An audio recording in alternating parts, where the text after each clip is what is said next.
खुलुमहरबाय जों ELV आफादनिफ्राय बयनिसिमबो रायजो राजानिसिम खुलुमहरनाय थाबावबाय।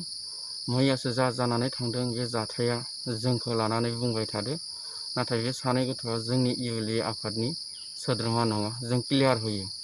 बेनिखायनो आं बुङो रायजो राजाखौ बा खावलायहरो, जों ELV आफादनिफ्राय खावलायहरो जे गुबुन हारिजों इनाय सोबख'जानाय नासयजानायनिफ्राय जानगाराव था। जोंनि बर' हारिया खौसे जा। जोंनि बर' हारिया खौसे जायाब्ला जोबस्रांलांनायनि लामायाव, जों खौसे जायाबा जों बड'लेण्ड मोना। बेनिखायनो आं रायजो राजा आइ आफा बिदा फंबायफोरखौ खनसे फिन खावलायहरबावो, जों खौसे जा। खौसे जाब्लानो जोंनि मोन्थायखौ जों मोनगोन।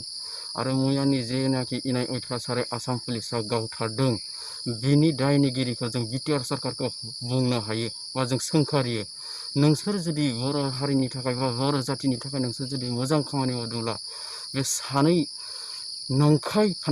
सानै गथ'आ दिनै नंखाय फान्दाय जानानै मानो गावथारजानो गोनां जादों जे जोंनि ELV आफादनि सोद्रोमा होननानै। रायजो राजा नोंथांमोन खोनासं, बे सानै गथ'आ जोंनि ELV आफादजों जेबो सोमोन्दो गैया आरो बे जोंनि सोद्रोमा नङा। बेखौनो आं रायजो राजानि सिगाङाव क्लियार होयो। आरो बिटिआर खुंथायनि गोहोआव थानाय बर' लिडारफोरखौबो जों बुंहरो जे नोंसोर जुदि हारिनि बा जातिनि जुदि खामानिखौ नोंसोर मावमारदोंब्ला, हारिनि रैखाथिखौ नोंसोर सान। जोङो दिनै हारिनि थाखाय ओंखारदों, हारिनि रैखाथिनि थाखाय ओंखारदों।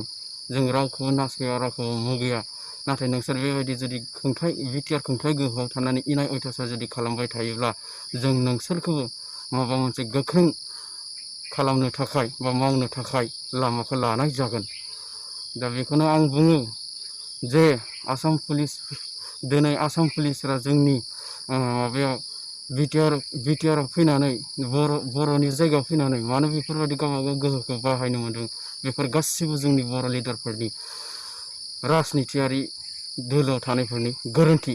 दिनै गाव गावनि सिटखौल' लानानै, गाव गावनि मोन्थायखौल' लानानै, दिनै गाव गावखौल' दामि गारियाव गाखोनानै बिदि स्कार्ट लालायना गिदिंलायनानै जातिनि सायावनो गिदिंबा जानाय नङा। बेनिबो मोनसे भेलु थानांगोन जे बिथाङा जातिनि थाखाय खामानि मावदों, बिथांनो बेनिखायनो रावबो जेबो खालामनो हाया होननानै स्कार्ट होनाय जादों। नाथाय बेफोरनि भेलुखौ नोंसोर दोननो रोंनांगोन।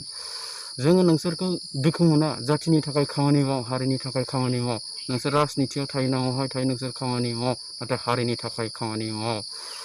आं खनसे फिन राजनितियारि दोलोआव थानायफोरनि गोरोन्थि। दिनै गाव गावनि सिटखौल' लानानै, गाव गावनि मोन्थायखौल' लानानै, दिनै गाव गावखौल' दामि गारियाव गाखोनानै बिदि स्कार्ट लालायना गिदिंलायनानै जातिनि सायावनो गिदिंबा जानाय नङा। बेनिबो मोनसे भेलु थानांगोन जे बिथाङा जातिनि थाखाय खामानि मावदों, बिथांनो बेनिखायनो रावबो जेबो खालामनो हाया होननानै स्कार्ट होनाय जादों। नाथाय बेफोरनि भेलुखौ नोंसोर दोननो रोंनांगोन।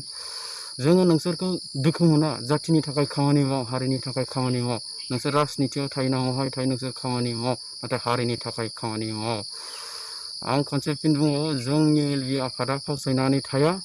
रायजो राजा नोंथांमोन जोंखौ फोथाय जे जों बुंदों जे जुदि ओरैनो इनाय अयथासारै जुदि सोरखौबा सासे गावथारब्ला जों बिनि सायाव 20 जनखौ गावथारगोन।